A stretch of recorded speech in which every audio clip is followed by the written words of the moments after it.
నడిచినా కూర్చున్నా మోకాళ్ళ నొప్పులు వస్తున్నాయా? ప్రాణ పెయిన్ క్లినిక్ లో అధునాతన చికిత్సతో మోకాళ్ళ నొప్పులు తగ్గించుకోండి. హాయ్ హలో నమస్తే, వెల్కమ్ టు మనం టీవీ. నేను దుర్గా. ఆంధ్రప్రదేశ్లో చంద్రబాబు నాయుడు గారు అండ్ పవన్ కళ్యాణ్ గారు చెరి 2 సీట్లు ప్రకటించడం జరిగింది. అయితే ఇది పరస్పర సహకారంతో కాకుండా విడివిడిగా ప్రకటించడం జరిగింది. అయితే దీనిపై ఇప్పుడు పెద్ద చర్చ జరుగుతోంది. దీనిపై స్పందించేందుకు మనతో ఉన్నారు ప్రముఖ అనలిస్ట్ అంకమరావు గారు. ఇప్పుడు ఆయన అడిగి అసలు వివరాలు ఏంటనేది తెలుసుకుందాం. నమస్తే అంకమరావు, వెల్కమ్ టు మనం టీవీ. చంద్రబాబు నాయుడు గారు 2 సీట్లు ప్రకటించారు, మండపేట, అరకు. మిగతా 2 సీట్లు పవన్ కళ్యాణ్ గారేమో రాజోలు, రాజానగర్ సీట్లు ప్రకటించారు. అయితే వీళ్ళిద్దరు కలిసి కాకుండా పొత్తు పార్టీలు అయినప్పటికీ పరస్పర సహకారంతో కాకుండా విడివిడిగా ప్రకటించినట్టుగా మనకు తెలిసింది. ఎందుకు పొత్తు ఏమైనా బెడిసి కొట్టిందంటారా? వీళ్ళకి ఏం జరుగుతుంది? వ్యూహాత్మకంగానే ప్రకటించారని ఎందుకు భావించకూడదు? అంటే చర్చ అలా జరుగుతుంది. మరి సహజమే, ఆ చర్చే కావాలి ఈరోజు రాజకీయ పార్టీలకి. అంటే అది కూడా ప్లాన్ అంటారా మీరు? నిస్సందేహంగా కావాలని. ఎందుకంటే చేరికలు బాగా వస్తున్నాయి తెలుగుదేశం పార్టీలోనూ జనసేన పార్టీలో. తెలుగుదేశం పార్టీలో కొన్ని చోట్ల అభ్యర్థులు రావడానికి అక్కడ స్థానికంగా బలంగా ఉన్నవాళ్ళు, గెలిచిన వాళ్ళు ఉండటం వల్ల అక్కడికి వెళ్ళినా ఉపయోగం లేని భావన ఇప్పుడు వైఎస్ఆర్సీపీ పార్టీలోంచి వలసలు మొదలైనవి. ఇప్పుడు వాళ్ళు తిరిగి కొంతమంది జనసేన పార్టీలోకి వెళుతున్నారు. సహజంగా జనసేన పార్టీలోకి వెళ్ళినప్పుడు పవన్ కళ్యాణ్ గారి మీద ఒత్తిడి ఉంటుంది. ఎందుకంటే వాళ్ళు ప్రస్తుతంగా ఉన్నటువంటి లోక్సభ సభ్యులు కావచ్చు, శాసనసభ్యులు కావచ్చు, వాళ్ళు ఆలోచిస్తారు, అట్లానే వస్తారు, వాళ్ళు అడుగుతారు కూడా. మరి ఈ పరిస్థితిని ఇలాగే కనుక వదిలేస్తే ఇంకా ఇచ్చేవాళ్ళు చాలామంది ఉన్నారు. వాళ్ళ రాకకి అడ్డుకట్ట వేయాలి అంటే ఇది వ్యూహాత్మకంగా అయ్యి ఉండొచ్చు. నిజంగా వాళ్ళిద్దరు కనుక దాన్ని ఆపాలి అనుకుంటే. అలా కాకుండా ఈ పొత్తుని విచ్ఛిన్నం చేయాలని ఎవరన్నా ప్రభావితం చూపిస్తున్నారంటే దాని ప్రభావం కూడా ఉండొచ్చు. ఇక్కడ 2 విషయాలు కనుక మనం స్పష్టంగా మనం అర్థం చేసుకోవాల్సింది ఏంటంటే, ఇప్పుడు ఆ ప్రకటించిన స్థానాలు చూసుకుంటా ఉంటే మండపేటలో తెలుగుదేశం పార్టీ విజయం సాధించింది మొన్న కూడా. అలాగే రాజోల్లో ఒక్క స్థానం జనసేనకు వచ్చినటువంటిది వాళ్ళు కూడా వైఎస్ఆర్సీపీలోకి వెళ్ళడం కూడా జరిగారు. అంటే గతంలో వాళ్ళు గెలిచారు కాబట్టి వాళ్ళు అది అడగటంలో వాళ్ళకి న్యాయం ఉంది. మండపేట తెలుగుదేశం పార్టీకి న్యాయం ఉంది. ఇక మిగిలింది అరకులో అభ్యర్థిని ప్రకటించారు. అట్లాగే రాజానగరంలో ఈయన ప్రకటించకూడదు. రాజానగరం వచ్చేసరికి తెలుగుదేశం పార్టీ బలమైన స్థానం. దీన్ని బట్టి ఈరోజు జనాలు కావచ్చు, అభిమానులు కావచ్చు, కలిసి ప్రయాణం చేస్తే బాగుంటుంది, ఈ వైఎస్ఆర్సీపీ పార్టీని ఓడించవచ్చు అని భావించే వాళ్ళ అభిప్రాయాల్లో ఈ చర్చ అనేది కొంచెం ఎక్కువగానే జరుగుతుంది. దీని గురించి ఎక్కువగా ఆలోచిస్తున్నారు. ఎందుకంటే రాష్ట్రాన్ని బాగుండాలి, మన పిల్లల భవిష్యత్తు బాగుండాలి, మన భవిష్యత్తు బాగుండాలి అనుకున్న వాళ్ళు కూడా మైత్రి బంధం ముందుకెళ్తే బాగుంటుంది. ఎందుకంటే ఈ మైత్రి రాకముందే, ఆ ఆలోచన రాకముందే తెలుగుదేశం పార్టీని గెలిపించుకోవాలని చెప్పి ప్రజలైతే భావించిన మాట మాత్రం వాస్తవం. ఎందుకంటే వాళ్ళకి ఇంకా ప్రత్యామ్నాయం ఏమీ కనిపించట్లేదు. ఆ పరిస్థితుల్లో వచ్చి జతకట్టినటువంటి పవన్ కళ్యాణ్ గారిని కూడా వాళ్ళు ఆమోదించడం కూడా జరిగింది.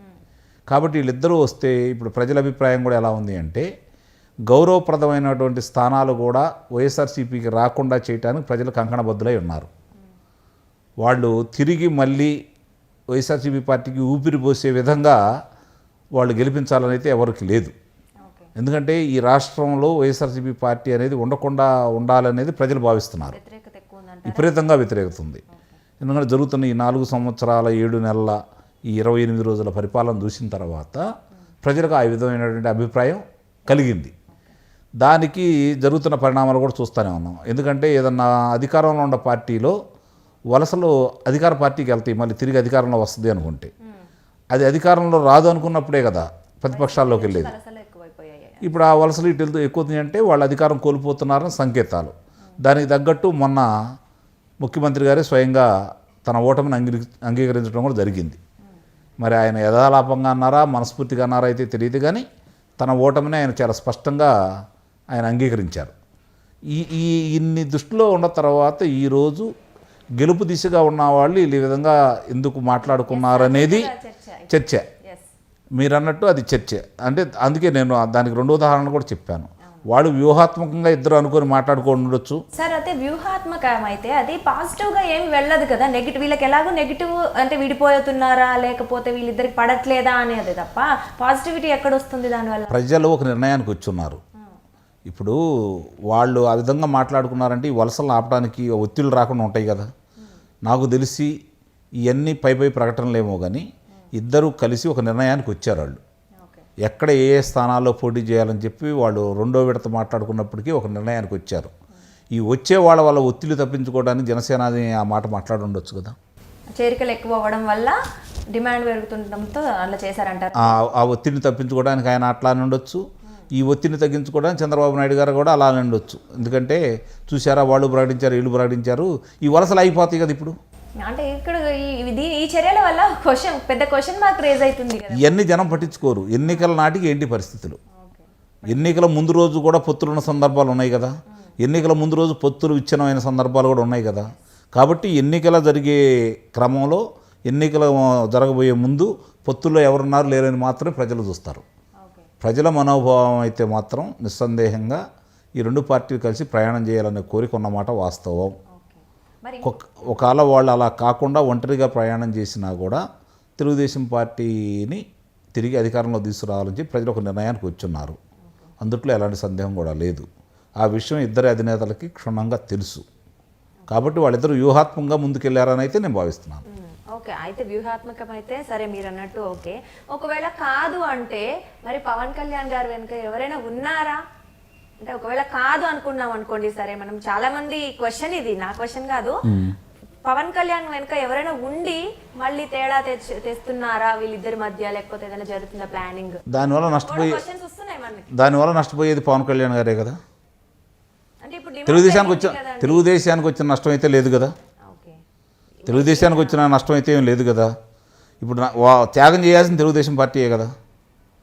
అంటే పొత్తు ఉంటే స్ట్రాంగ్ ఉంటుంది కదండి. అదేనమ్మా, నేను దానికి చెప్పి మీరు అడిగిన దానికి చెబుతున్నాను. నేను త్యాగం చేయాల్సిన తెలుగుదేశం పార్టీయే కదా. జనసేన పార్టీకి ఒక 30 స్థానాలు ఉండి తెలుగుదేశం పార్టీకి ఒక 20 స్థానాలు వస్తే 30 స్థానాలు ఉన్న పార్టీలో దాంట్లో 10 స్థానాలు తెలుగుదేశం పార్టీ అడిగితే జనసేన పార్టీ త్యాగం చేసినట్టు.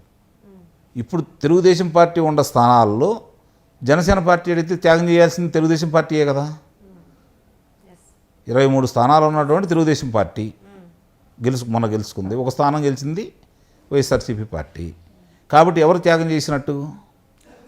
మైత్రి బంధం పటిష్టంగా ఉండాలంటే ఒక మెట్టు చంద్రబాబు నాయుడు గారు కూడా దిగినట్టే కదా. కాబట్టి ఆ మైత్రి బంధం కొనసాగాలి అనే ఇద్దరు మనసులో వాళ్ళు భావించి ముందుకెళ్తున్నారు. కాబట్టి ఇవన్నీ ఒకవేళ నిజంగా ఇలా విభేదాలు ఉండి సృష్టించాలి అని అనుకుంటే ఇద్దరే ఉంటారు దానికి. ఒకళ్ళు భారతీయ జనతా పార్టీ వాళ్ళు, ఒకళ్ళు వైఎస్ఆర్సీపీ పార్టీ వాళ్ళు. ముఖ్య భూమిక నిస్సందేహంగా తన మిత్రుడు, తనకు దత్తపుత్రుడు అని భావించే జగన్మోహన్ రెడ్డి గారు తిరిగి అధికారంలో రావాలని కోరుకునేది భారతీయ జనతా పార్టీ పెద్దలు. భారతీయ జనతా పార్టీ కూడా కాదు, భారతీయ జనతా పార్టీని శాసిస్తున్నటువంటి ఈరోజు మోడీ గారు, అమిత్ షా గారు అవుతారు. అందుట్లో ఎలాంటి సందేహం కూడా లేదు. విచ్ఛిన్నం కావాలని కోరుకునేవాళ్ళు. కాబట్టి దానికి సహకరించి వాళ్ళిద్దరూ విడిపోతే నేను బాగుపడతాను కోరుకునేవాళ్ళు జగన్మోహన్ రెడ్డి గారు. కాబట్టి వాళ్ళిద్దరికీ అవసరం ఉంటుంది, వేరే వాళ్ళకి ఎలా అవసరం ఉంటుంది? అంటే వాళ్ళే చేయిస్తున్నారంటారా మీరు ఆ పార్టీ? అంటే మనం ఇదివరకు చూసుకున్నట్టయితే నిస్సందేహంగా మైత్రి కనుక విడిపోయేదాకా వచ్చిందంటే వాళ్ళే చేసినట్టే, అంటే వాళ్ళ ప్రభావం ఉండట్టే. అవునండి, మనకు తెలిసిందే జగన్మోహన్ రెడ్డి గారు అంటే సరే వైఎస్ఆర్సీపీ అందరు కలిసి తన మీద పోటీ చేస్తున్నారు, అది అధికార పక్షం పక్కన పెడితే, మీరు అన్నట్టు చంద్రబాబు నాయుడు గారితో కలవడానికి బీజేపీ ఎప్పుడు అయితే ఇష్టంగా అయితే చూపలేదు. పవన్ కళ్యాణ్తో స్నేహ సంబంధాలు ఉన్నప్పటికీ వీళ్ళైతే ఎప్పుడు టీడీపీతో కలవమని డైరెక్ట్ చెప్పేస్తున్నారు. మరి వెనకేం జరుగుతుంది చెప్పలా. అంటే కలవడానికైతే ఇంతవరకు సుముఖత అయితే చూపలేదు. బట్ పవన్ కళ్యాణ్ గారితో అయితే టచ్లో ఉన్నారు. అంటే వెనకుండి నడిపిస్తున్నారు అంటారా మీరు కేంద్ర ప్రభుత్వం? అంతే, బలవంతం పెళ్లి చేయాలని, బలవంతం కాపురం చేయాలని చెప్పని వాళ్ళు ప్రయత్నం వాళ్ళు చేస్తున్నారు. ఇప్పుడు ఒకటి ఆలోచించండి అమ్మా, 0 అంటే 1% ఓట్లు కూడా లేనటువంటి ఆంధ్ర రాష్ట్రంలో భారతీయ జనతా పార్టీ కోసం తెలుగుదేశం పార్టీ ఎందుకు వెంపర్లాడిద్ది? అవసరం ఎవరికి?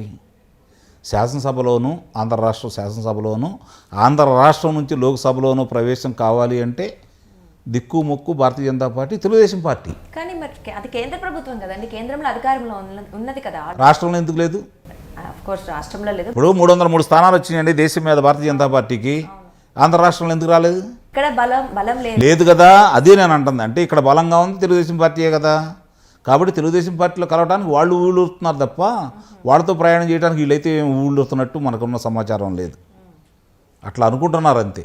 ఓకే, ఇప్పుడైతే ఎలక్షన్స్ లోపు ఏం జరుగుతుందంటారు? వీళ్ళు పవన్ కళ్యాణ్ గారు చంద్రబాబు గారు కలిసే పోటీ, నిస్సందేహం కలిసి పోటీ చేస్తారని నేను మరి అనుకుంటున్నాను. ఈ విభేదాలు చెప్పాను కదా, ఇవన్నీ వ్యూహాత్మకంగా అయి ఉండొచ్చు కదా, అయి ఉండొచ్చు. వాళ్ళకున్న ఒత్తిళ్ళు, వాళ్ళకున్నటువంటి ఇబ్బందులు ఓకే దానివల్ల. అండి, మొత్తానికైతే రోజుకొక విషయం అయితే బయటకు వస్తుంది. మనకైతే ఏం తెలియదు, చూద్దాం ఎలక్షన్స్లో ఏం జరుగుతుంది అనేది. Thank you.